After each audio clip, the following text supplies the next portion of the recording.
Power star Pawan Kalyan, new king maker of Andhra, new game changer of Andhra Pradesh. असं तो game changer ठरला. म्हणजे 100% स्ट्राईक रेट त्यांना दिला. म्हणजे 2 लोकसभेच्या जागा लढल्या, दोन्ही जिंकल्या.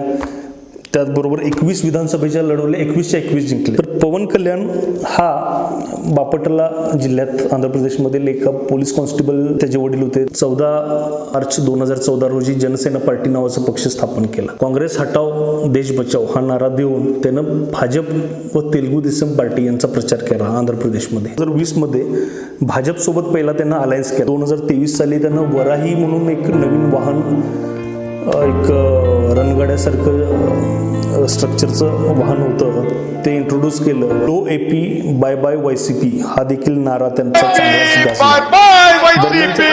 त्याचंच फलित म्हणजे 2024च्या इलेक्शनमध्ये 175 पैकी या आघाडीने 164 जागा मिळवल्या.